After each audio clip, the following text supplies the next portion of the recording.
Okay. Hiya, and welcome back to Adastra.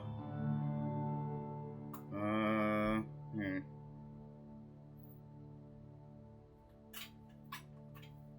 Where after I played it and probably like a couple other visual novels, I swear my standards have like not gone up.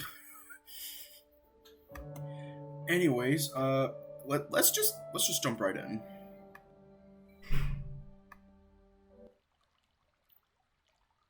Hmm.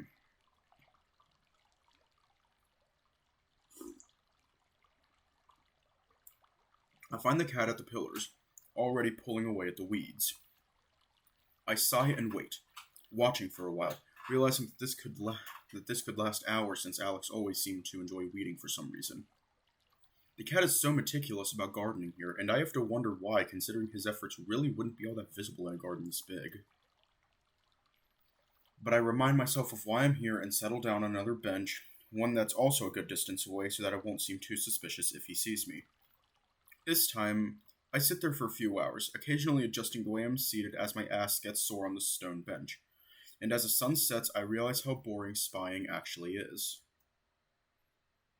Around the second hour, the sun is completely set, and I debate just giving up and trying another day. At that moment, a drone suddenly drifts up to me, making me jump and duck my head down a little bit, as if that will help me hide from Alex. Nefaru requests, "Shh."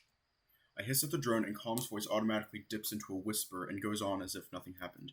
Your location, and if you need his assistance. Of course, at that exact moment, I see Alex strolling up the path, though he doesn't move toward the palace.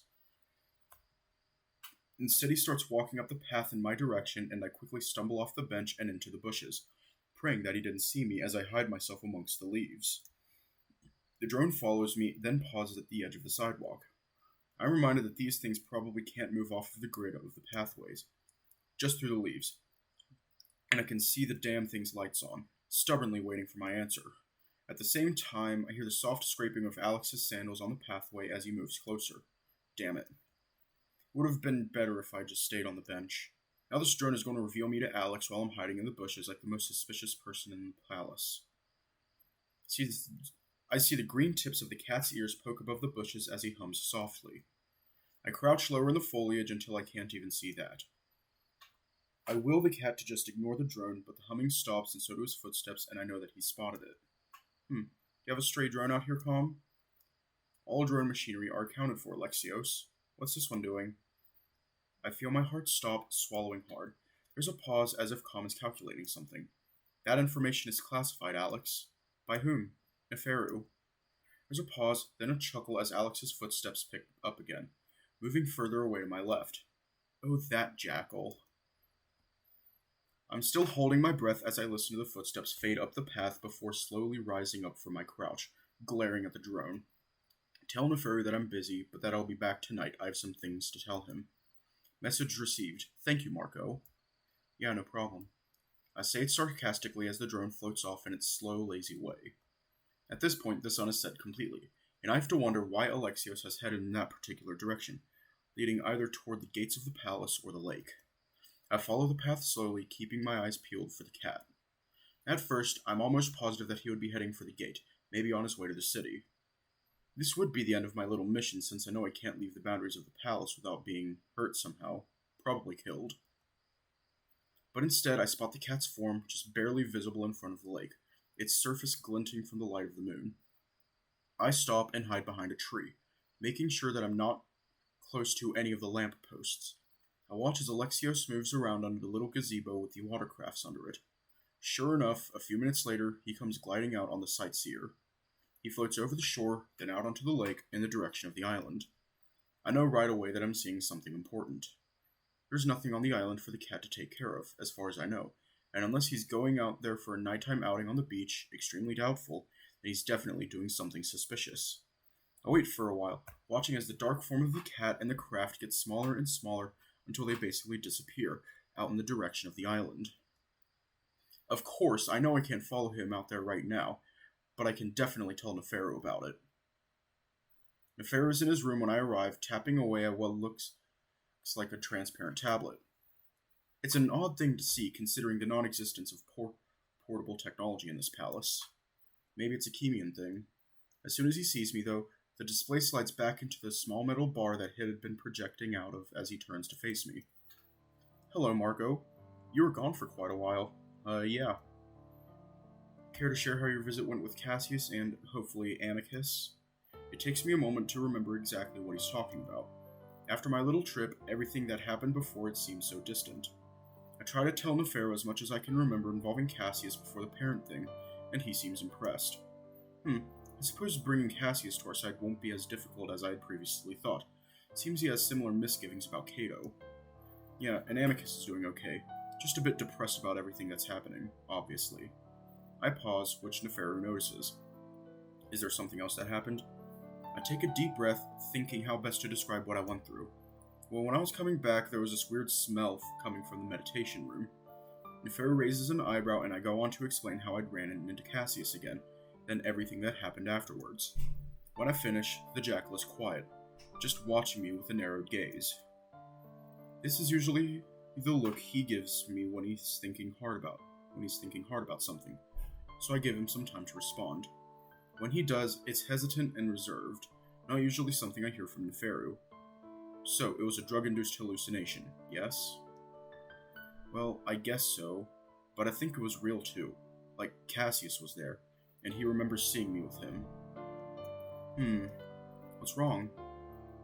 Well, that is a very primitive way to contact the parents. To put it bluntly, it does not work. It was a method used in the early days during first contact between sibling and parent. They visited multiple times, and in between visits, some siblings, especially the wolves, will try to contact them again via psychotropic drug use. This would occasionally bring visions of higher beings, but they were not the parents, of course. Simply imagine beings conjured up by a chemically imbalanced brain. This is likely what you experienced. To truly contact the parents, you must do it through parental tech, complicated machinery that is able to transcend dimensions. It is usually only usable by a single person, such as the Emperor for the wolves or the Pharaoh for my people. And Pharaoh stops talking at this point, allowing me to take all that information in. So maybe I had imagined it all, even if it had seemed so real. They told me they had a plan for me and everything. Oftentimes, such drugs stroke the ego of the user. They make you feel as if you are the center of the universe, as if you are important. Not saying that you aren't. Have you tried it before? I've had brushes with such substances in my youth. Good for experiencing the fragility of reality and how we perceive it, but little else. I see. Still, it sounds like you caught Cassius in a moment of vulnerability. He could trust you more because of it, if you treated the situation delicately. Maybe. I think back to when I saw him crying in front of the statue, but I don't want to tell Nefero about that, not really feeling it would be all that useful, or appropriate to share. But this reminds me of what else the parents had said to me. Well, they also told me something else. To watch Alex. Did they now? Yeah, and I did. He's been acting weird ever since I got here, so I spied on him today, and he sailed off to the island in the middle of the lake just now. Neferu's got a strange, knowing smile on his face. What? I just find it interesting that you have similar suspicions of Alex that I did. What do you mean? I have been studying the cat myself and noticed a few odd things as well, including his trips to the island. I frown. What? And you didn't tell me? Well, this rather desperate situation we're in only came about very recently, and I had little use for this information until now. Well, what do you think he's doing? Neferu shrugs. I don't know, as I've not yet followed him to the island. You can imagine that I'm planning to now that we could use Alex on our side as well. Turn everyone against Cato? Yes. So if he's doing something bad, then we could use it as blackmail? Essentially, he is the closest person to Cassius and could possibly grant us access to classified information. I sigh, growing weary of all this backstabbing. If it's the only way to help Amicus, I guess. Oh, there are many ways, and I have a last resort plan in place. I wait, but Neferu doesn't go on, which is... Well, considering Amicus's birthright, he still has the ability to challenge whoever is on the throne. But... Really? All this time, Amicus could have just challenged Cassius again? Then I realized that Neferu was about to go on. But what? A fight to the death. Since the wolves love their violence, but the Emperor would have to accept the challenge. Thought of that instantly makes me feel sick. No way. Again, last resort. I doubt Amicus would challenge his own brother, and I doubt that Cassius would accept, at least at the moment. I can't even begin to contemplate a situation like that, and Neferu quickly changes the subject. Anyway, I should be off. I'd like to catch Alex in the act, and based on previous observations I've made, I have another hour to do so. I blink in surprise. Right now? Shouldn't we wait until, tomorrow night? He only goes once a week. Considering how urgent our situation is, I should get this done now. Can I go too? Marco, remember what I said about needing to keep you safe? Yeah, and it's Alex. What's he gonna do? We should be prepared for anything. Well, I think it's better if we both go, in case something does happen and you need my help. Neferu lets out a soft sigh. Alright. I'm surprised by how quickly he gives in. I suppose you deserve to be treated as an equal in these plans we're making. Though if Amicus finds out I'm bringing you on these missions, he'll have my hide. I'll let him know I wanted to be part of it. As if that will convince him. Anyway, let's be off. Okay.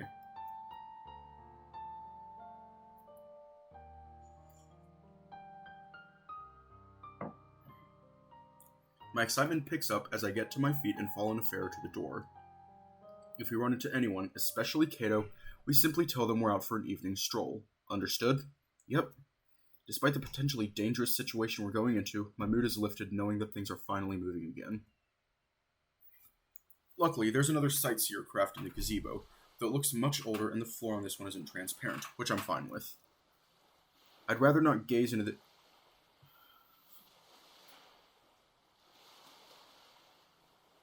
Meow.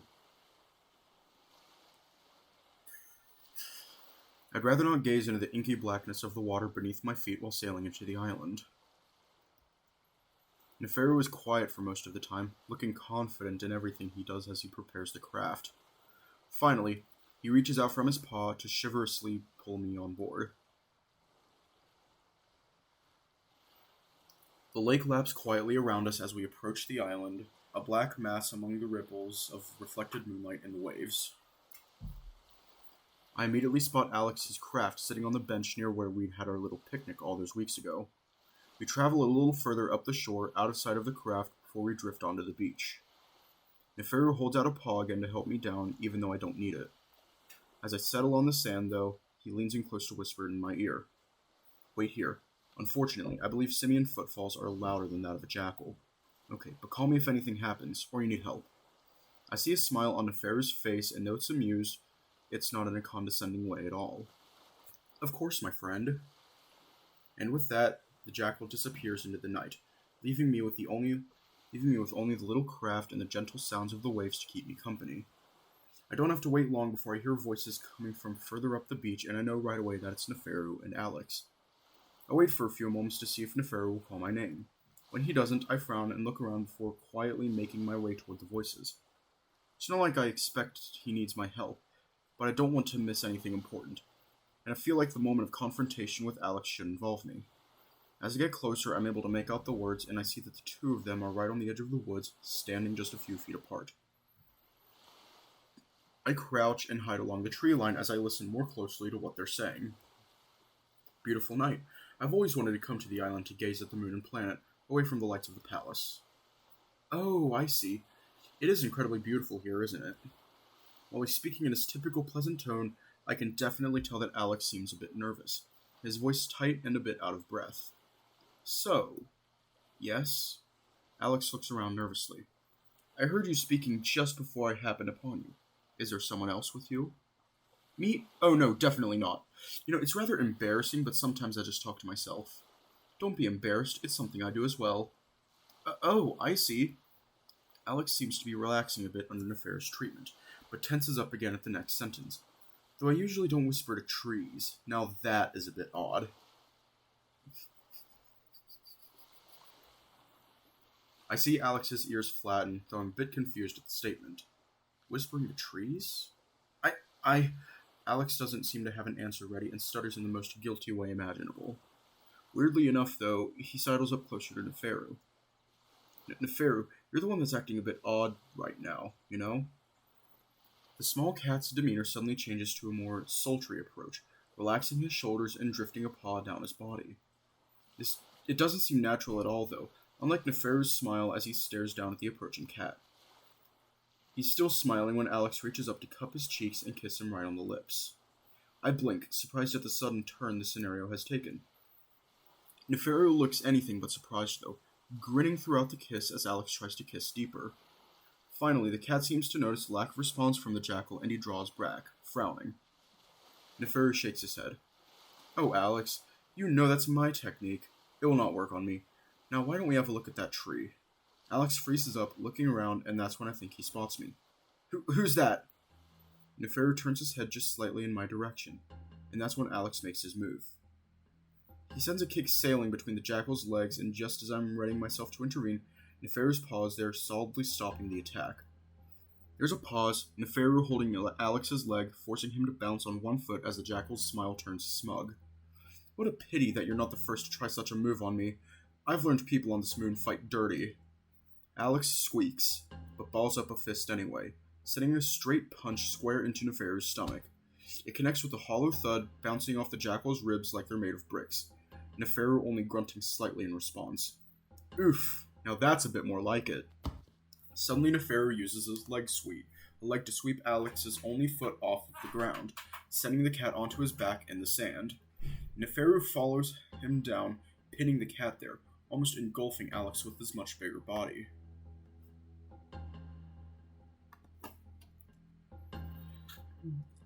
Get off me! Help! Alex spots me as I come out into the open, standing next to the two of them. Marco, help me! The jackal's gone mad! I fold my arms and stand over him, and Alex quickly realizes that I'm definitely not here to help him. What are you two doing? I told you, I know nothing, Marco. Why must you keep attacking me like this? Alex continues to struggle meekly under the jackal, not even looking like he's trying to escape. Attack you? Then why is it my stomach that is sore? Alex doesn't seem to be listening, and tears start brimming in his eyes as he begins to sob. Now I'm fully convinced that his sobs in the bathing room were all an act. Marco. I turn my attention back to Nefario, who's still smiling as always. About 10 paces directly in front of me is a large tree, larger than the others that surround it. Do you see it? I look ahead and immediately see what Nefario is talking about. The tree noticeably larger than the others, its branches stretching dozens of feet into the air, the leaves looking like silver in the moonlight. Yes? Go up to it and circle it, see if you can find a hollow. I do as I'm told, feeling a little apprehensive as I step just inside the dark woods. Wait, Nefario, Marco, I don't understand. Why are you doing this? I realize at that moment how much I'm trusting Nefario here. I have no idea what's happening at all. The trunk of the tree is thick, enough that I wouldn't be able to touch hands if I were trying to hug it. I start looking for the hollow Nefario described, and as I walk around the tree, I immediately spot one on the other side of it. I look into the black hole, feeling a bit nervous at what I might find in there. I stop as a tiny red light in the hollow flares to life with my voice before fading again. It happens again, pulsing to the sound of my voice. You found it?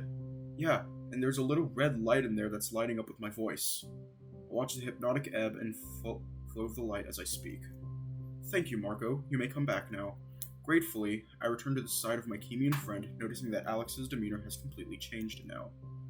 He's sullen, almost expressionless as he lays under the jackal, not even pretending to be trying to escape at this point. Well, that settles it, doesn't it, Alex? Alex remains silent, staring up at the sky. What is it? Nefario looks up at me. Classic Omorphan parent tech. They often combine plant life and machinery to create their gadgets. Rather ingenious, and they've recently been sharing their knowledge with us on Hemia. What a mistake that was. Wait, but what is it? A communication device. It uses the branches as a massive antenna, capable of transmitting information great distances, though it's likely transmitting to Adastra City. There's likely a second spy there who then beams the information through a much more powerful machine straight to Amorpha. Nefario grins in Alex's face. Isn't that right, Alex? Once again, Alex remains silent, seeming to have shut down. So, do you want to be the one to tell Cassius, Marco? That finally gets a reaction out of Alex, and he stiffens up, fur bristling out as he snarls at Nefario. And for what reason, Jackal? We're all spies here, including you, especially you. Oh, I have no idea what you're talking about, Alex. Nefario's tone says otherwise. Alex continues to glare up at the jackal, his fur starting to lay again. Oh, you think I'm that stupid? You think I just let you fuck me without any regard to your intentions, without studying you? I know why you're here, Jackal. Do enlighten me, cat. You're floundering here, looking to make a name for yourself. The Pharaoh practically tossed you off the planet to attempt to cultivate a hopeless alliance on Adastra. Neferu's eyes narrow. How unfulfilling it must be to be the second-born, unable to escape the shadow of your brother, unable to make your father proud, stuck on this moon getting your balls kicked in by the bigot wolves. Alex sounds and looks almost unrecognizable. Even your sisters, the third and fourth-born, have secured positions of greater prestige than you. I see Neferu grip tighter into Alex, but the cat goes on. In an area when the royal family has already given up so much power, you're desperate behind that facade of confidence, terrified of withering away into historical insignificance. You'll be less than a footnote in the Achaemenid history books. Neferu isn't smiling anymore, and I can tell that he's been caught off guard just as much as me by the cat's complete change in character. Still, he keeps his hold on the cat, remarking coolly, I'll choose my words carefully if I were you, considering your position right now. As I was saying, we'll be reporting this to the Emperor as soon as we return to the palace. Alex seems to deflate again, apparently satisfied with the hits he'd gotten in on the Jackal. What do you want? Don't play stupid. What do you want from me? You've known I was a spy since you first got here, and you're only doing this now because you want something. Oh, how considerate of you. Well, Neferu looks up at me. What do you think we want, Marco? Full access to the archives. Alex snorts. I don't have that. Then get it. We know how close you are to Cassius. Make something up as to why you need it, then grant us access. And for what reason? To help Amicus. Cassius will not be harmed by this. You have until next week, otherwise the Emperor will know of your treason. Alex remains quiet, and Neferu seems satisfied with that, pushing off the cat and getting to his feet. Let us be off. The Jackal speaks briskly to me before turning on his heel and making his way back to the craft. I look down at Alex, watching as the cat simply stares at the moons, not even acknowledging me. The way back is a bit awkward, Neferu quiet, clearly upset. I haven't really ever seen him like this before, and I have to What the hell is going on, bruh? What do you mean? What do you mean by that question?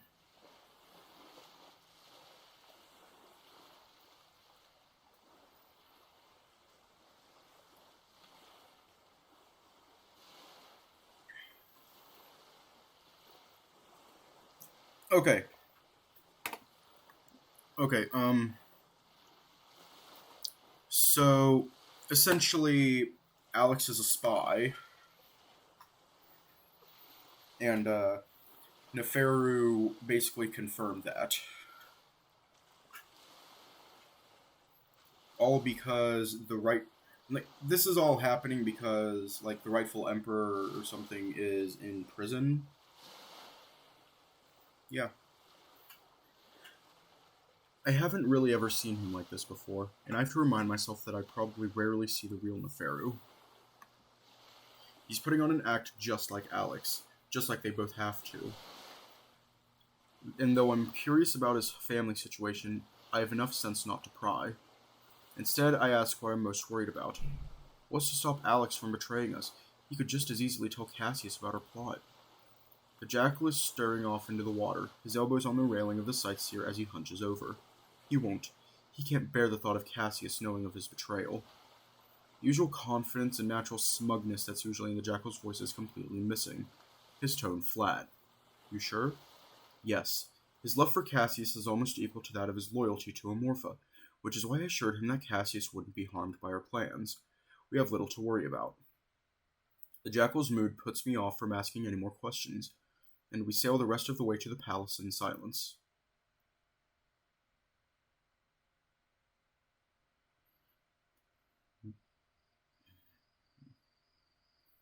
Three days later, Alex is able to gain full access to the archives. He doesn't explain to us how he did it, instead simply notifying Neferu on the specific time he'd open the archives for us and to be ready. I don't have to argue to come along this time. Instead, Virginia tells me that I'll need to go if we're to erase my profile from the palace's database. Doing this will allow me to leave the palace without being killed by Khan, just another last resort in case things go bad. Neferu stays behind this time, deciding it to be best considering he's not exactly needed for what we're about to do. Alex walks stiffly ahead of us, not speaking or really acknowledging us in any way. I find it unnerving after knowing the cat for so long, though Virginia doesn't seem bothered at all. We walk to a portion of the palace that I haven't been to very often, mostly because I was never shown the area. Alex comes to a door that he presses his hand to, and unlike the other black panels, this one flashes a green color before the door opens. We walk inside the room, and I get my first look at the archive. I guess I expected rows of bookshelves full of some type of digital storage or whatever the wolves might use. Instead, I'm greeted by the sight of a giant blue glowing sphere with a honeycomb pattern covering its surface. What's most striking about it, though, is the swirling characters that appear and disappear just over the surface. They're symbols I don't recognize, not any that I've seen on Adastra before. Sitting in front of the floating sphere are two stone dragons, mouth open in silent snarls. Alex seems to be in a hurry as he walks up to the globe. Without hesitation, he sticks his paw into the swirling blue, and the characters and swirls seem to congregate around it before the whole thing pulses. This seems to satisfy the cat as he turns away. That should give you full access. You're on your own from here. With that, the cat leaves. I watch him disappear out the door for the first time, feeling a bit sad at how our relationship has changed. Virginia remains unbothered, though, walking up to the blue sphere as I follow. Fuck. I stand there awkwardly for a moment before clearing my throat. So, what is this thing? The archive. Yeah, but it's parental, yes and no. I don't know how it works. It was also used as the method of communication with the parents before they ceased contact, hence the meditation pillow. Virginia gestures at the pillow before she leans forward slightly, a streak of blue light wrapping around her head briefly as she leans back. It connects to the host's brain, similar to the lingua, and operates on mind control. Wow. Yes, I haven't used it often, but it's fairly easy to control. You'll find out soon enough. Oh? I feel a bit nervous, but Virginia focuses back on the blue globe. Suddenly, a small screen appears over the sphere, and I see what looks like the amphitheater. What day was the final trial? I'm about to answer when suddenly Virginia just waves me into silence, focusing on the screen again.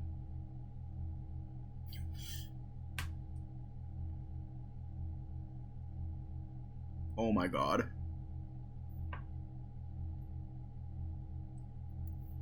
I see the scene change to a bloody sunset, and I feel the same anxiety I'd felt as I see Cato and Amicus appear on the screen, followed by me and Cassius.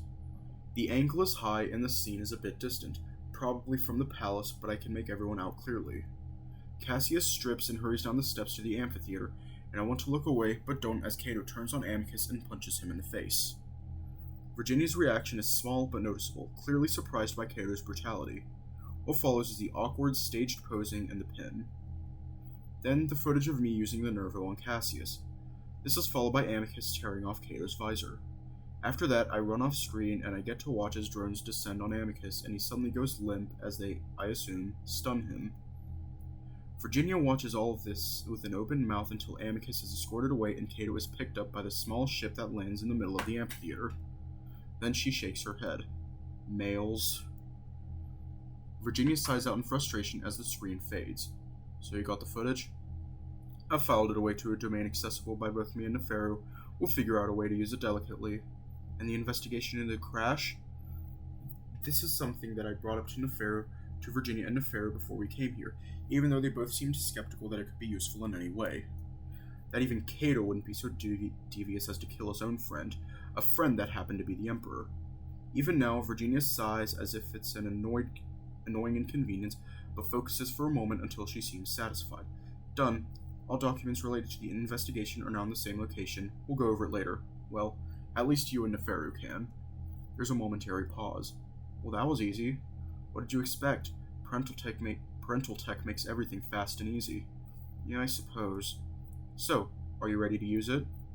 I think so. Virginia smiles at me. Don't worry, it's easy. Simply keep your mind clear of anything except your objective, your profile, and how it should be wiped clean from the archive. A profile? I try to think of how I should imagine a profile, but Virginia stops me. You're already thinking too much. Just this. Your profile. Wipe it from the archives. I swallow hard, but allow Virginia to gently push me forward until one of the tendrils touches my head. It's a cool feeling at first, then suddenly my body My body seizes up voluntarily as it feels like my entire brain twitches. Keep focused on your objective. My profile, gone. My profile, erase it. My profile, delete it from the archives. A dagger, screams, pain, blood, hissing breath, spurting red, absolute anguish. Marco, no, please, don't leave me here. Please, come back to me. You can't leave me to be alone like this. Amicus screams right into my ear, and I've never heard him sound like this before. It's horrible, and I know I need to comfort him, to tell him that I'm not leaving, but my voice is gone and air hisses from my throat. No, no, no, speak to me. Amicus's voice rises in pitch, panicking and becoming desperate. Then it all stops. You can prevent this, but only if you submit yourself to the benevolent will of the parents. Will you? I'm going to save here because we're going to do, both endings. But, y'all, take your pick.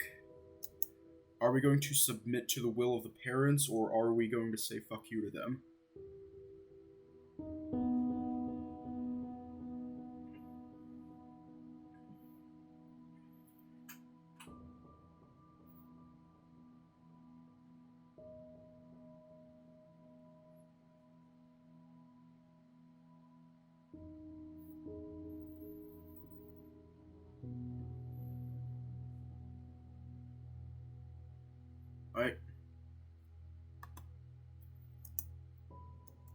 I gasp and pull back, head reeling. I feel soft but strong paws grip me around the shoulders. Are you alright? I look around, wide-eyed, feeling almost sick as that weird feeling of control and brain suddenly leaves. I don't know what to say, and Virginia glances back at the sphere. Might not be suited to a simian brain. Calm? Yes, Virginia. Locate Marco's profile. There is no such profile archived. Well, you did it at least. Let's get you back to Neferu's room. We walk through the halls, Virginia having to help because of my unsteady feet. I'm stunned, feeling as if I'd just come up from another drug trip. But it's not what I felt, or even the visions of violence that have me shaken up. It's Amicus's screams of despair that linger in my head. I have to see him as soon as possible. I have to make sure he's alright.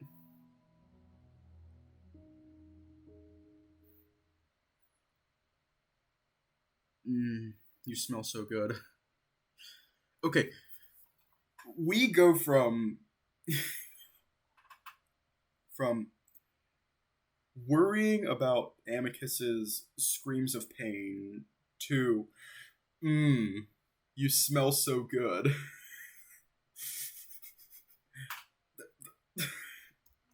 Amicus has me pinned to the floor on the little blanket that I brought with me. He's smothering me with his big body, grinding down against me as he licks and nips at my neck. I haven't even been here more than a minute. Wait, what if Calm sees?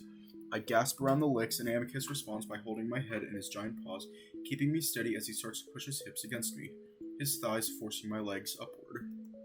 Amicus mumbles into my throat. Then let him watch. Calm isn't watching, as far as I know. Somehow I'd been able to convince Cassius to give us more privacy. Actually, I think I just grossed him out when I'd asked, wrinkling his nose as he instructed Calm to keep the drone at the top of the ladder this time. At that moment,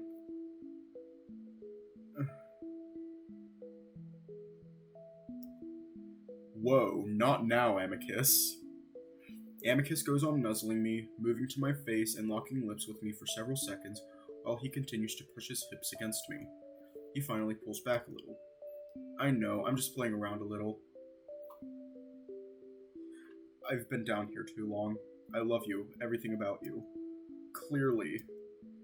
That's all I'm able to say before he starts to kiss me again, licking and sucking, and I'm at least glad it tastes like they're providing him with that mouthwash stuff down here. I've never seen Amicus so horny before, which is saying something, his paws gripping and stroking at me almost desperately as his muzzle kisses every inch of my neck and face. I can't speak English. He pushes his body down against mine, his considerable chest and belly crushing me flat against the ground. But when his muzzle starts dipping down lower, snuffling against my chest and under my robes, I decide that I've had enough. I reach around to grab his upraised rear, getting a handful of thick, furry ass as my fingers squeeze dangerously close to the spot under his tail. Jesus! Predictably, Amicus gasps in surprise and pulls back, quickly sitting up so that his rear is safely pressed against the blanket and I have enough room to finally sit up myself. What was that for? For not letting me catch my breath, and I know you don't like things near your butt. Well, emperors shouldn't have things near their butt. TOS. What does that mean? I roll my eyes at his silly but understandable insecurity and crawl up to Amicus to sit in his lap, the wolf eagerly pulling me in. Actually, I'll just Google it real quick.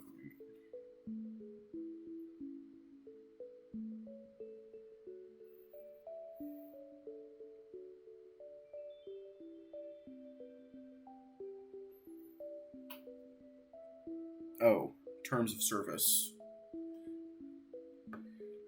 Sorry, I'm not familiar with, shit, but, I love you. I love you too. Amicus rubs his paws up and down my arms and shoulders, still just feeling me out. I can't wait to get out of here. No more hiding when I'm Emperor. I'm going to show you the real Adastra.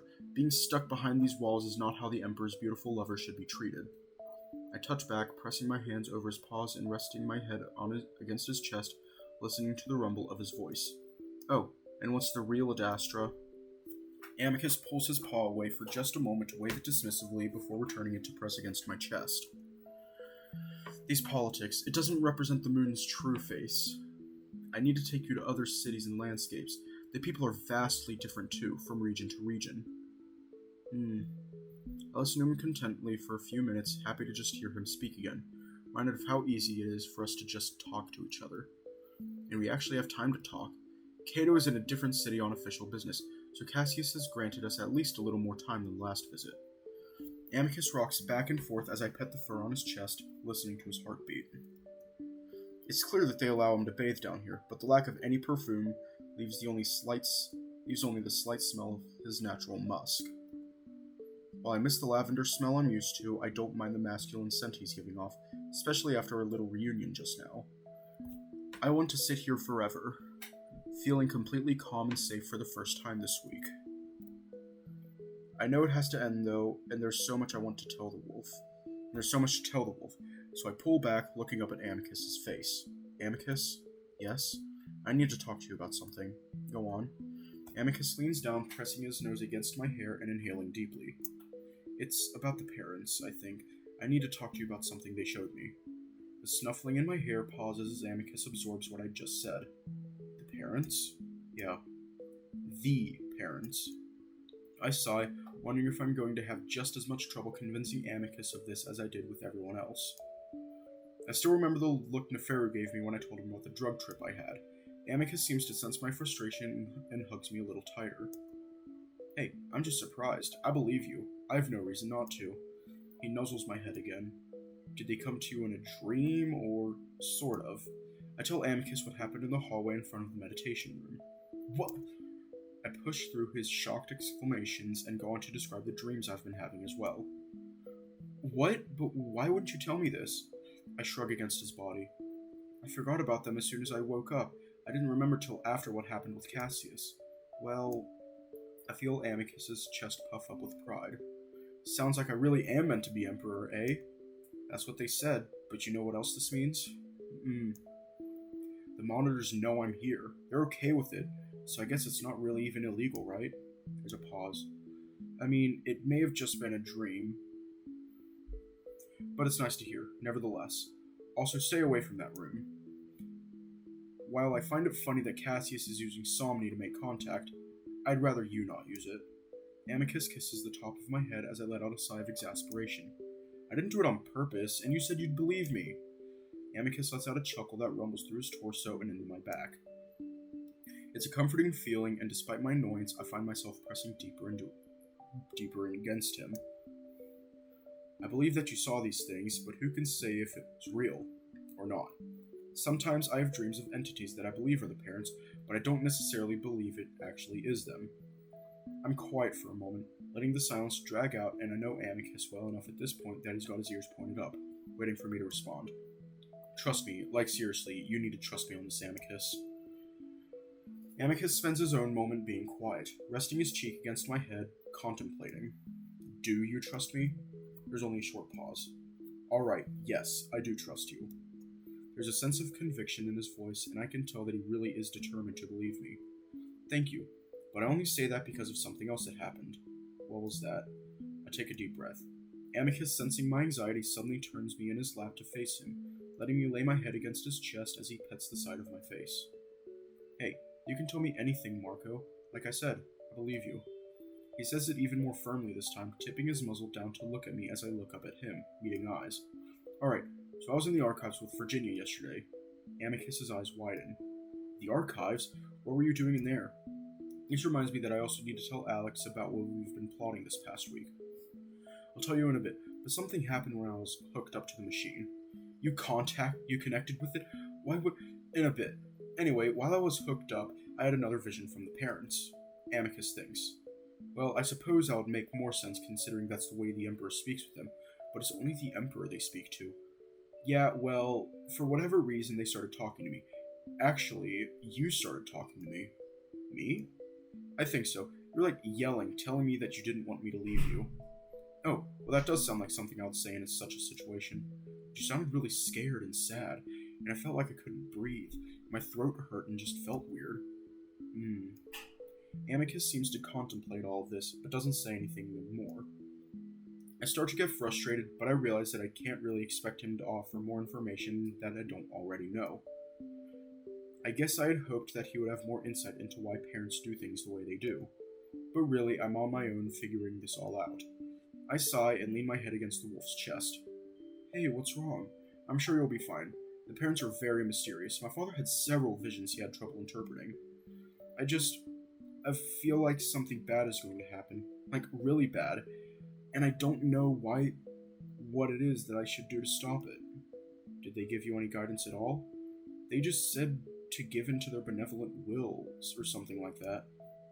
Amicus gently pushes me back so that he can look at me directly before he smiles again. Well, there's your answer. The parents only want what is best for all of us. Just follow their guidance. Keep your mind and heart open to them, and all will turn out as it should. Those sentences wouldn't be out of place during a sermon in a church on earth, and I'm reminded again how these parents really are seen as gods. It's a comforting thought that I should just do as they say and be just fine, made all the more comforting by Amicus' smile and confidence in the matter. But there's a nagging feeling in the back of my mind that there's more to the parents than the wolves seem to know. I lower my voice a bit. I just don't know if I trust them. Amicus laughs, and that actually does annoy me. Hey, I'm serious. There's something off about all of this, like the way they're going about things. If they want me to do something, then they should just tell me instead of showing me scary visions. Amicus forces himself to stop laughing and clears his throat, trying to look serious. I'm sorry, Marco. I just sometimes forget that you're outside the Galaxias and aren't accustomed to these things. The parents are nothing but benevolent and goodwill. We all feel their guidance in our lives, even if we're not able to speak to them directly like the Emperor. The fact that you're able to do so is an incredible honor. You should be happy, not worried. Amicus strokes my hair. Yeah, but don't you think me being an outsider gives me a different perspective on all of this? What if they aren't what you say they are? They are, and have no reason not to be. Amicus's voice becomes more firm, and I can tell that he's starting to become uncomfortable with my questions. My advice to you? Listen to them. They will help you, and maybe even figure out a way to get us out of this mess. Besides, it's a great relief to know that you may be here for a reason. I'm starting to think I was meant to find you. Amicus hugs me again. I decide not to press further. I love and trust Amicus, but he's clearly on board with anything to do with the parents, and I doubt I would be able to make him question that. Not that I really want to anyway. I just worry that I'm being led down a path that I don't really want to go down. Oh, Marco. Amicus, clearly sensing my continuing anxiety, pulls me forward to kiss me. I kiss back, and it feels good even though my stomach continues to churn. 10 minutes remaining, Marco. Com uses his loud voice to call down to us from the top of the ladder. Amicus and I sigh in unified frustration. Want to have a little fun before you go? I look down and I'm kind of amazed to see that which makes me wonder how much he'd really been engaged in our conversation. I have to tell you, I catch myself, and lower my voice. What we've been doing to get you out. You can do that, and other things at the same time. Amicus tries not to look too eager. I roll my eyes but press my hand against his chest and draw slowly down the wolf's front over the curve of his stomach. That shit. I laugh at his eagerness and I have to admit that it's kind of nice to have something more lighthearted to do while I discuss all these troubling issues with my wolf.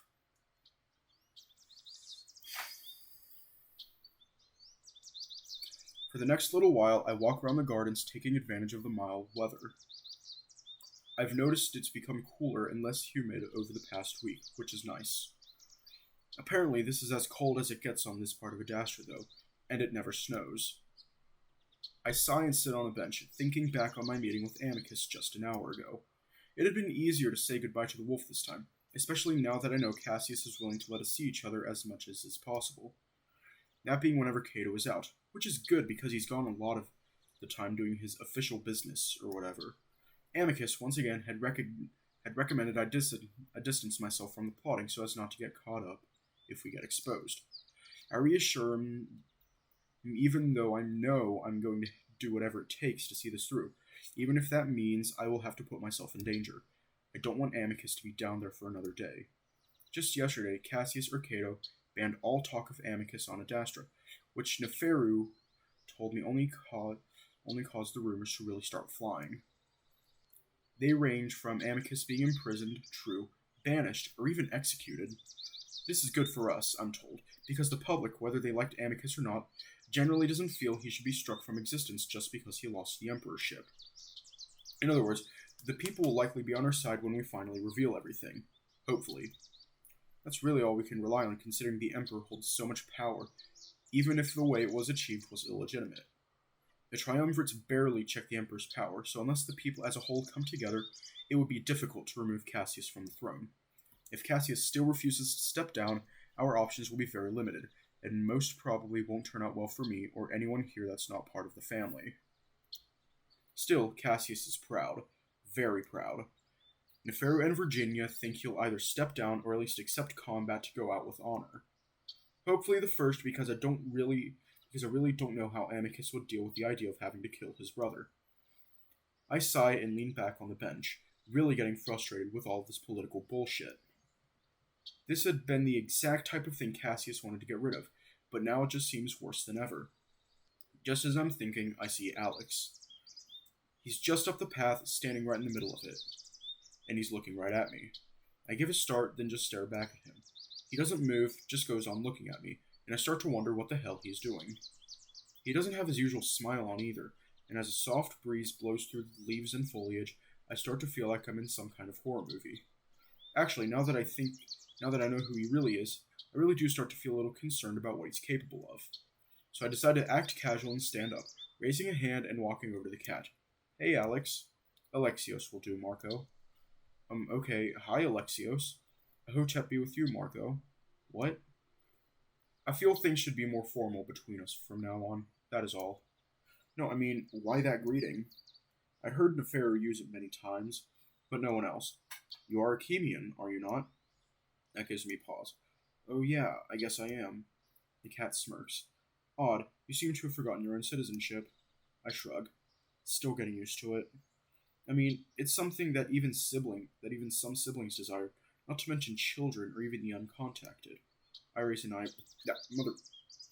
eyebrow. That's so? Certainly. Who wouldn't want to be part of the most spoiled civilization in the galaxy? I sigh, still tired from thinking about all of this political maneuvering. Playing games with Alexios is the last thing I want to do right now. Cut the bullshit, Alex. What do you want? Excuse me? You're excused. I walk past the cat, listening to him sputter in surprise. You have some nerve to talk to a sibling like that. I frown, glancing back. What's that supposed to mean? You're not even a child, yet you throw your weight around here like you're the most important person in the palace. I laugh, loud. I see the cat's ears pin back. Are you fucking kidding me? All of you assholes have been throwing me around with all your plots and fake niceties. I'm just trying to survive. Also, last I checked, Chemians are all equal, so I don't really give a shit if you're a sibling. Alex looks completely taken back, which is completely satisfying.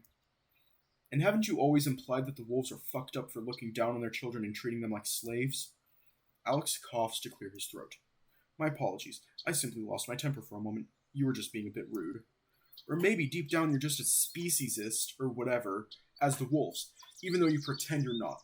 Nefaru's the same way. Even I'm surprising myself a little. It's like the lid is finally blown off and I'm just using Alex to vent all my frustrations with this place. What's gotten into you, Marco? There's a long pause, and I finally sigh, rubbing my face. Sorry, I think I'm losing my mind here. For the first time in a while, I see the cat crack a genuine smile. I can tell you that you're not meant to be a diplomat. Definitely not. For a moment, I feel that odd, familiar kinship I had with the cat not even a few weeks ago. I do believe that in any other situation, and when we're not all spies, Alex and I could have been really good friends. I know that can't be the case now, though, so I stop smiling and look Alexios right in the eye. But seriously, what do you want? I can tell you're trying to get something out of me. Alex becomes serious too, smile fading. He considers me for a long while, probably realizing that I'm not going to play his little game. Alright, Marco, who are you? I know you're not an abandoned child. What is it that you want, and what are you doing here? So you want to know everything? Yes. And why should I tell you? Alex smirks. Why be blunt if we're going to play the game anyway, Marco? I'm just curious as to why you're so curious. I hardly matter in all of this. That is a complete lie. Everything has changed here since you arrived. This is why I want to know. Why does it matter that you know? I'm an important link between Omorpha and Adastra. It is my job to know what is happening in this empire. Uh-huh. So who told you I'm uncontacted? Cassius. You've deduced correctly, but I also know that the monitors seem to approve of it, which is rather odd. I shrug. Again, I don't know what's going on. Anyway, I don't see why I'd tell you anything if I don't know anything about you. Why, I'm just a simple pet. I don't know anything that's going on. His tone of voice tells me that he's mocking me. I raise an eyebrow but don't say anything. Alex sighs. The simplest way I can explain it is that I'm trying to maintain peace in the Galaxias as a whole. That mainly involves watching the motives of the wolves. Why is that? Because they could be dangerous. Okay, are none of the other siblings dangerous? Marco, Adastra is the only civilization in the galaxy to wage war on another sibling in over 10 millennia. And they were the perpetrators in the previous war as well. Not only that, but they waged war on an almost parent-level civilization. They're suicidal, and I can't imagine why the Chemians want an alliance with them. I think. Do you not want the alliance to happen? That seems to go against what Alex would want. I thought he wanted Amicus to take the throne. I want the Galaxias to remain safe. Is the alliance something you want to happen? I frown, wondering why he's asking me. I mean, to me it seems like it would create peace, so yeah. Alex's eyes narrow like he figured something out. What? You want the wolves to stay isolated? I just want order. The wolves will have none of that. The silence stretches out between us. I suppose you're still not going to tell me anything about yourself then? I didn't say I would, and there really isn't much to tell. How about this? How did you secure Chemian citizenship? That's not something that's just given out to children who are presumed to belong to wolves. The question takes me by surprise, though this whole Chemian thing does seem to be what's bothering him most, especially after his greeting. I think, but the truth doesn't seem harmful here. Honestly, it was just to protect me from Cassius. He doesn't really like me, if you haven't noticed. The expression on Alex's face tells me that he definitely doesn't believe me. Cassius wouldn't harm you unless you did something that deserved it. He said he wanted to execute me because I black-talked him and Amicus slapped his nose. Alex's ears flatten. Cassius says things. He's very passionate. That's one way to put it. I shift on my feet, starting to get tired of this conversation. Listen, I have nothing against you, Alex. I'm just trying to get through this as much as you are. Nefaru gave you the citizenship, right? Yeah. And you're working with him to make the alliance a reality, correct? That stops me. What? No, I'm focused on Amicus right now. Alex glares. Which is still part of the alliance. I guess so, but honestly, that's not really my top priority right now. It is part of your top priority. I'm getting frustrated and I start to sidle off toward the palace. Yeah, we established that. Listen, I'm gonna lay down. I'm tired. Alex goes on staring but doesn't say anything. Again, I have nothing against you. I just hope that we can just go back to normal in the future once this is over, you know? Indeed. With that, Alex turns and walks away up the path, leaving me to stare after him. I decide to ask Nefaru about what happened with Alex. I know they had some kind of relationship going on, so maybe he can enlighten me on the cat's motives. My mouth is already open as I walk into the bedroom when I'm hit with a blast of sound.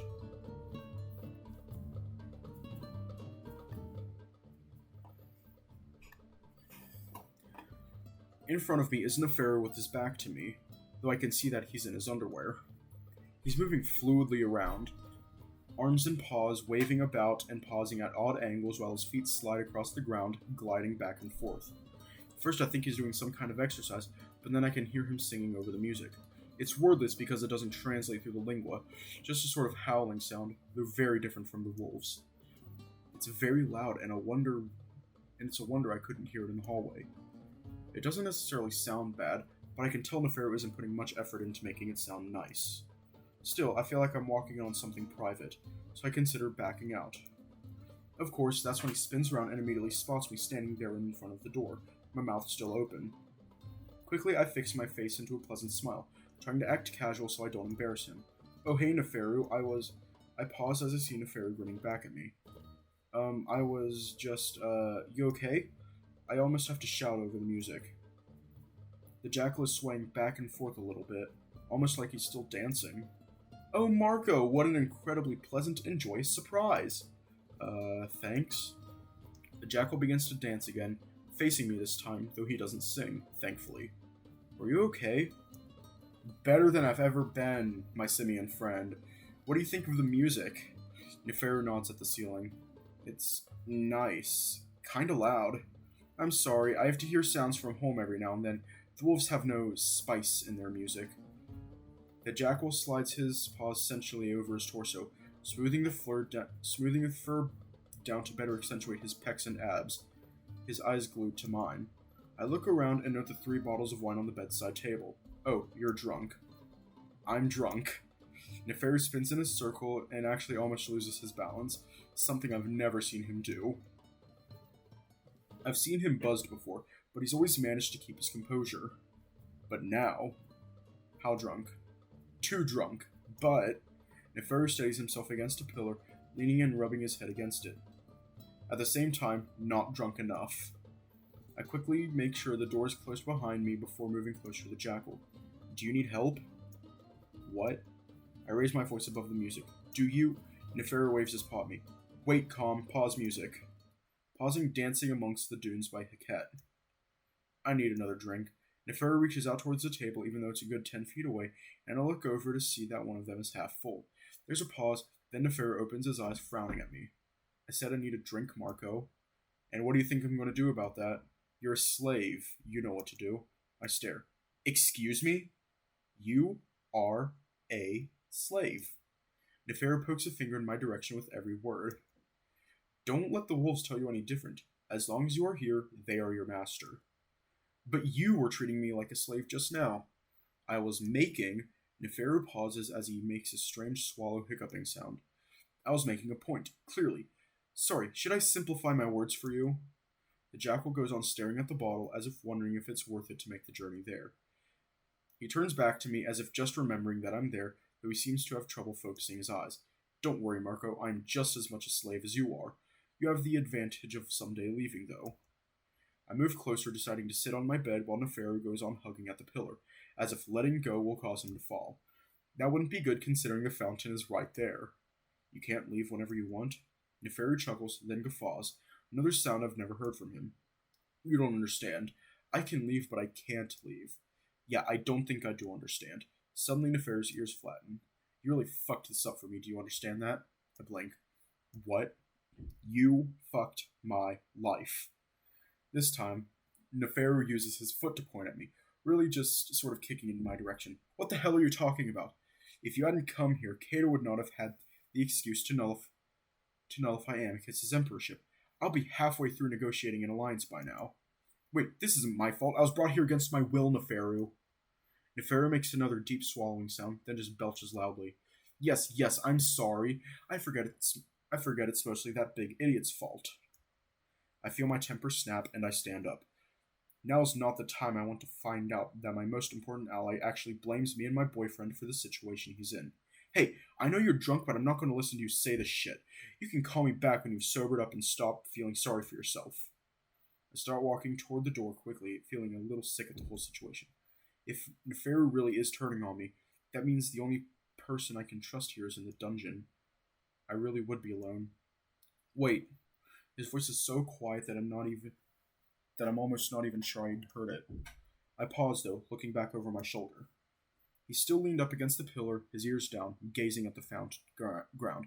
I'm about to ask him to repeat himself, but that's when he suddenly lets out a gasp and slides down the pillar to his knees. He crumbles on the ground, paws covering his face as he trembles and starts to sob loudly. I, I'm so sorry. I don't know what I'm doing. I stare, open mouthed, watching the jackal cry for several seconds. Apparently, too drunk means way too drunk. Still, this jackal clearly has a lot of problems that he doesn't tell anyone about. Actually, he doesn't really have anyone to tell them to on this alien moon. At least I have Amicus. So after standing there in stunned silence for a moment, I walk over to Neferu. I stand awkwardly at his side for a moment, watching his broad black-furred shoulders heave up and down before I kneel and rest his hand on his back. I see his ears perk up for a moment in reaction, but otherwise he doesn't say anything. I'm generally not the best at comforting someone, especially when they're crying, but I rub my hand on a circle through the fur. Hey, I get it. This whole thing really is really frustrating, but we'll figure this out together. I give the jackal a few minutes to calm down, then I start to pull him up, pushing him in the direction of his bed. He doesn't resist and stumbles to it before falling face down onto the covers. He wipes his face with the pillow, and while he does that, I quickly grab the wine bottle, moving them to the floor so that they're out of his reach. Finally, Neferu lets out a big shuddery sigh. Can you rub my back again? It feels good. The jackal's voice is stuffy from his clogged nose. Sure. I kneel beside the bed before starting to rub Neferu's back again. He sighs, head turned away from me. I let the silence go on for a while, listening to the jackal sniffing every couple of seconds before I finally speak. So, what happened? I drank. Yeah, speaking of which, Calm, bring us a glass and pitcher of water, please. Yes, Marco. And, take the wine bottles away, too. Yes, Marco. No, my precious wolven wine. Neferu says it in a mock sad voice, but combined with his already sad state, there's not much of a difference. Again, what happened? I don't know. I suppose I realize how challenging this will all be. I can't say I trust the wolven people to oust Cassius. They're rather accepting of corrupt officials. I think, trying to approach this delicately. Is your family making you do this? Like they won't let you come back unless you cultivate the alliance? My family doesn't even expect me to accomplish that. That's why I must do it. If I don't, I might as well be banished. That seems kind of unfair that they'd put all of this on you. After what I've put them through, it's only fair. I wait for more of an explanation, but he doesn't go on. So is what Alex said on the island about you and your family true? More or less. Again, he doesn't seem interested in what I'm talking about, so I just go on rubbing his back. Well, we're going to get Amicus out of the dungeons and onto the throne. I know you don't believe that I've talked to the parents, but I really think I have, and they're on our side. Neferu chuckles. So you'll get that alliance. I hope so, my friend. We sit in silence for a long while, and even I start to enjoy the hypnotic motion of rubbing Neferu's furry back in a large spiral motion. My mind wanders back to the cat. Speaking of Alex, I had a weird conversation with him today. I think he thinks we're like conspiring against him or something. Neferu grunts. Stay away from that cat. He's nothing but trouble. Well, he kept bringing up the alliance. He seemed to want to know my role in it. Neferu turns his face toward me, his eyes bloodshot, but the tears dried up at this point. I assume it had something to do with not wanting the alliance to happen? Yeah. Neferu takes a deep breath and presses his face into the pillow, letting out a long groan. All I can say is don't trust him. Yeah, definitely not. I just don't really get what he's doing. Neither do I, and that's why you should stay away from him. Really? I thought you two, I don't know, talked and did stuff together. Which didn't shed any light on his motives. Considering the way our relationship has changed, I doubt I'll get any more information from him. Sure you can't just seduce him again? Neferu cracks a smile. Last time I tried that, he referred to me as a whore, which isn't exactly inaccurate. The doors open and a drone glides in, setting down water on the bedside table and fetching the bottles from behind the jackal's bed. Neferu watches it go morosely. I clear my throat, trying to distract him from the departing alcohol. I get what you mean, though. It seems like he favors one side, then the other. I don't get it. Neferu waves his paw. Best not to worry yourself with him and simply stay away. But morphins are famous for their quirks and seemingly contradictive behavior. Alright. I rub for a while longer, switching hands as my arm starts getting tired. Starting to think that the jackal has fallen asleep when he suddenly speaks again, jolting me out of my trance. We will be revealing our hand to Cassius tomorrow. With any luck, Amicus will be free by the end of the week. Oh? I'm surprised, finding that hard to take in. I knew this would be coming, but not so soon. How are we going to do that? Well, we have 3 pieces of information that will help us. First is the footage from the 3rd trial.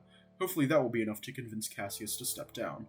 Neferu suddenly shifts and slowly sits up, groaning again before reaching for the pitcher and a glass of water. The second is the footage of Cato attacking me. I'd rather we not have to use that, but if Cato isn't convinced by the first, then we may have to resort to it. Neferu drinks deeply from his glass, and I watch him impatiently as he drains the entire thing. In the third, Neferu gasps and leans back, setting the glass down. Remember your little theory about the previous Emperor's accident? I nod. Alex said the investigation was botched. Neferu glances at me. The fact that the cat tipped you off is worrying, but it is very odd. The investigation wasn't botched, rather called off by the acting Emperor. Cato? Indeed, the investigators were only able to get as far as discovering a possible malicious software installed on the ship's navigation systems. Considering software has to be installed through a port, and that the ship is heavily protected whenever outside the palace, the installation likely would have had to have happened while inside the palace. So Cato. Neferu chuckles. More than likely, yes, but I don't understand why. Cato was very good friends with the last emperor, and as far as I can tell, he was supportive of his policies. Well, how people act on the outside doesn't really seem to matter much around here. Or anywhere. What convinced me of Cato's involvement, however, is the fact that every single investigator has gone missing since. What? Start to feel that icy fear in my chest again. If it is Cato, then he really is ruthless. What I saw happen to that doctor, Felix, could only be a taste of what Cato is capable of. Unfortunately, because there is no solid evidence linking Cato, I'm afraid it might not be very effective. It could be another last resort, though. Anyway, would you like to go with Virginia to try and convince him with this information? Really? You've been trying to get me to stay out of the way for the past week, to keep you safe, but I've noticed that Cassius may have taken a liking to you as of late. You know him to some degree and could use that knowledge to better convince him. Well, I wouldn't say he likes me, but yeah, I can try. And as I said, Virginia will be there to help as well. I assume you're not going? Neferu smirks. I'm the last person he would want to see while discussing the possible end of his rule. Besides, I know I'm not going to be feeling my best tomorrow. I think I'll stay in bed for once. Drink more water. Neferu sighs, just sort of looking at the pitcher. I roll my eyes, reaching out to pour him another glass. Oh, how kind of you. I'm a slave, right? Neferu winces as he takes the glass from me. No, you're a Chemian, and I think we'll be very proud to have you. With that, he once again downs the entire thing.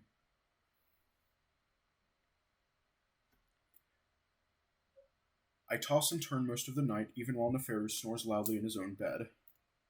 I go over what I might be able to say to Cassius in case things go wrong for whatever reason. I find that difficult to do, though, especially considering how angry and unpredictable the wolf can be sometimes. I managed to get maybe a couple hours of sleep. We're going to leave off here.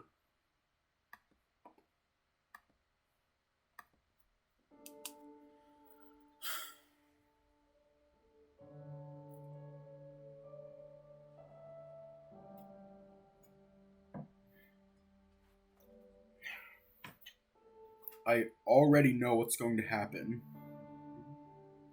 So, I'll just leave it with that. Mentally prepare yourselves.